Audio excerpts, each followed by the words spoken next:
Olá, seja bem-vindo, seja bem-vinda a mais um estudo do livro de Mateus. Estudar a palavra é necessário, causa crescimento na alma, a mente da gente vai se libertando, né, de vários dogmas, né, coisas que a religião vai impregnando na gente e a gente fica sem saber como lidar com essas questões. E o estudo, você se dedicar um momento a se aprofundar no que a palavra está querendo dizer para você, o que ela quer conversar no seu coração, isso é muitíssimo importante. Então fique por aqui, gaste aí uns 15 minutinhos acalmando, né, o seu coração, acalmando a sua mente, entrando em contato com a sua identidade interior mesmo, aquela que o Espírito se comunica com você, para aprender um pouquinho sobre o Pai Nosso. A oração que Jesus nos deixou como exemplo, e essa oração ela é muito interessante, eu já venho falando um pouco dela, o que significa o início, Pai, essa dificuldade que nós temos com a identidade do Pai. O Pai Nosso, né, quando nós concebemos essa consciência, né, porque essa oração, mais do que um simples dizer, ela é uma consciência que precisa estar arraigada em nós. Então, quando eu digo Pai Nosso, o que esse Pai Nosso significa? Significou para Jesus, para aquele povo judeu, o que significa para nós hoje, o que a gente precisa deixar para trás quando eu falo Pai Nosso. É uma identificação onde todos nós somos filhos de Deus, independente da religião que nós sigamos. O que Jesus estava dizendo é que o samaritano, é que o judeu podem andar juntos, são filhos de Deus, independente da religião a que eles seguem. Por quê? Porque Deus olha para o que cada um de nós carregamos na nossa interioridade, né? Pai nosso que estais no céu. É o que a gente vai dar continuidade agora, né? Por que Jesus usou essa expressão que está no céu? Porque para o judeu, no Antigo Testamento, o céu era sinônimo de Deus, era sinônimo de superioridade, como também ainda o é hoje na nossa cultura. Céu está sobre todos. O céu é uma dimensão acima de nós.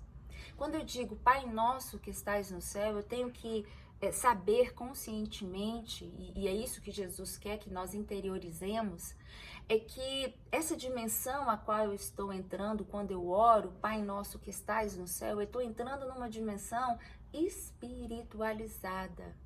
E para além disso, é uma dimensão que está sobre todos os seres humanos da Terra, né? Não é à toa que ele utiliza a expressão céu. Porque no inconsciente coletivo, o céu está sobre todos. Então, quer dizer, todo ser que ora, todo ser que entra nessa dimensão, está sendo ouvido pelo Pai.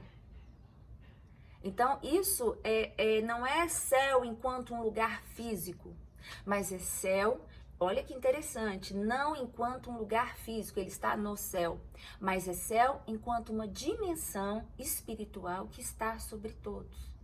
Isso é muito importante, por quê? Porque ele te leva a um grau de espiritualidade mais profunda. E sai dessa literalidade, onde a maioria das religiões morrem na interpretação bíblica. Que está no céu, então ele está no céu. Não, céu enquanto dimensão espiritualizada. E a qual todo ser humano, inclusive, consegue alcançar. Isso é muito importante, né?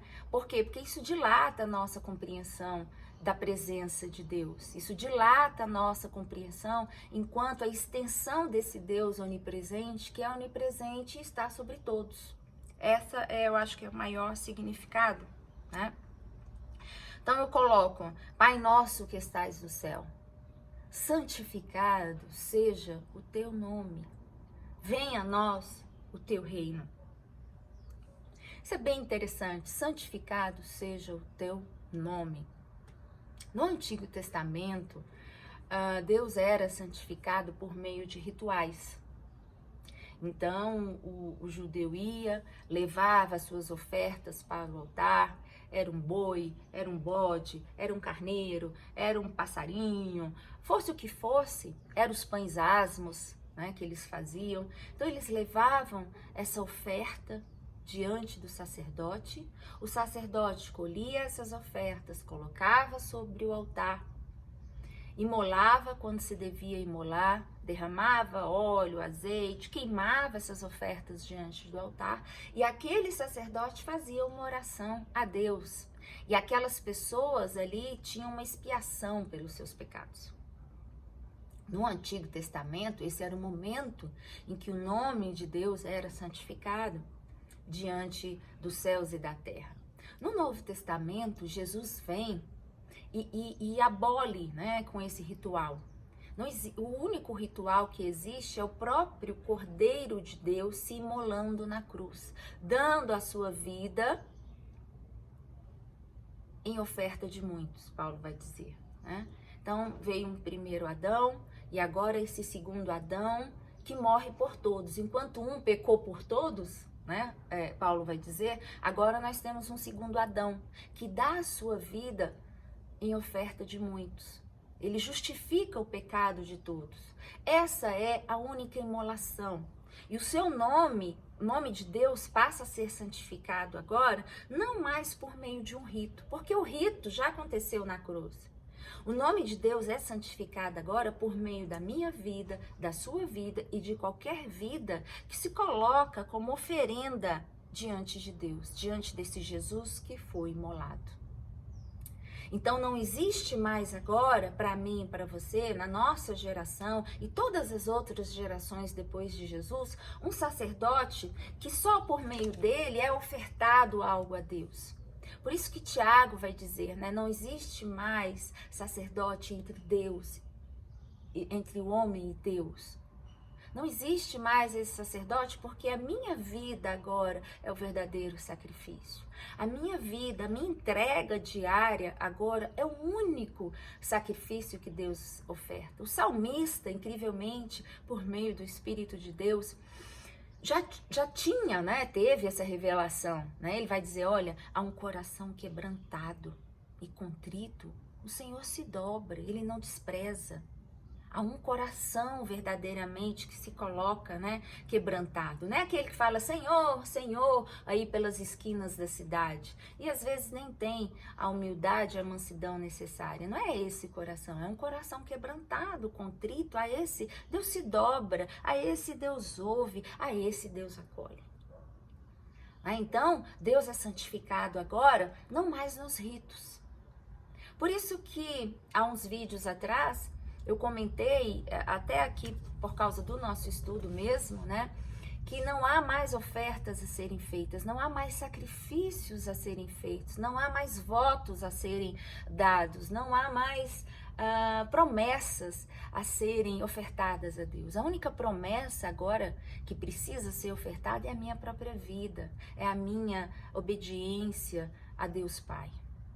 É a minha obediência, é o meu caráter que deve se aproximar do caráter de Jesus. E todos os gestos e todos os atos que partirem de mim, através dessa consciência que santifica o nome de Deus na sua própria vida. Quando eu oro, Pai nosso que estás no céu, santificado seja o teu nome, eu estou dizendo, venha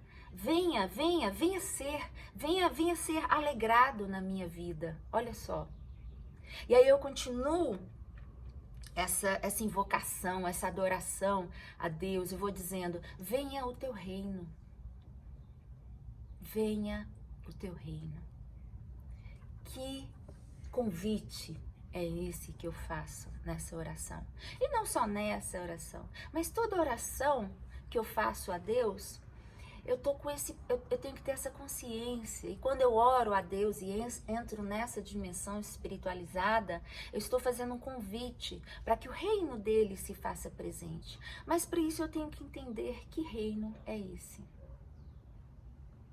Jesus vai dizer que o reino dele não vem com exterioridades. O reino dele, ele vai dizer, né, vai habitar no nosso coração. O reino de Deus não é um reino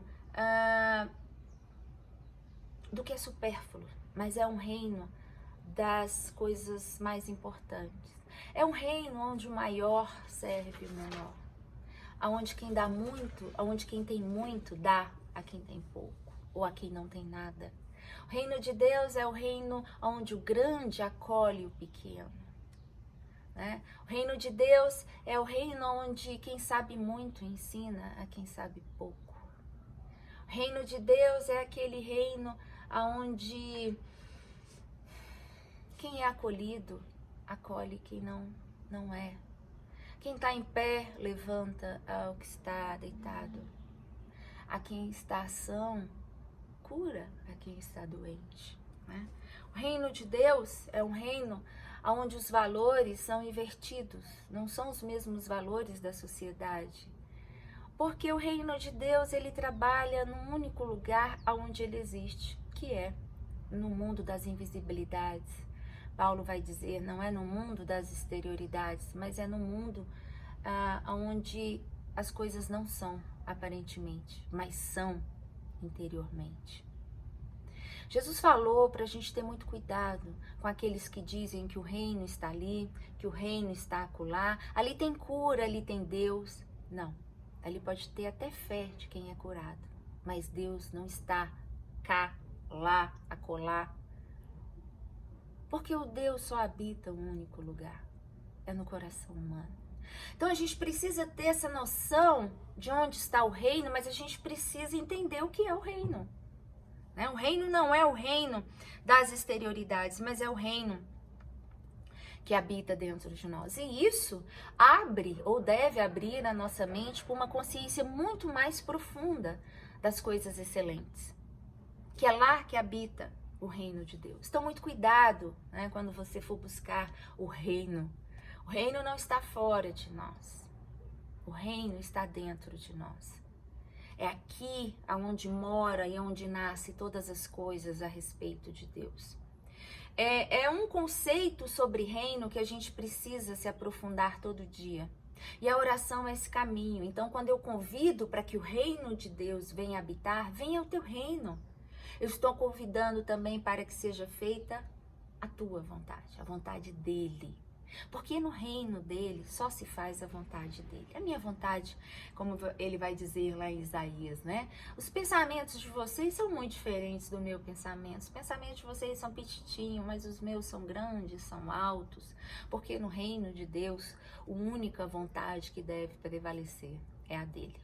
Sei que aqui a gente está caminhando muito pouco, mas de pouquinho em pouquinho a gente vai entender essa consciência que nasce com a oração do Pai Nosso, né? Como eu costumo sempre dizer, a oração, ela é um caminho que a gente vai todo dia se aprofundando, né? É um caminho que a gente vai aprendendo a fazer, à medida que a gente vai compreendendo o que é o reino e como é a vontade desse Deus em nós.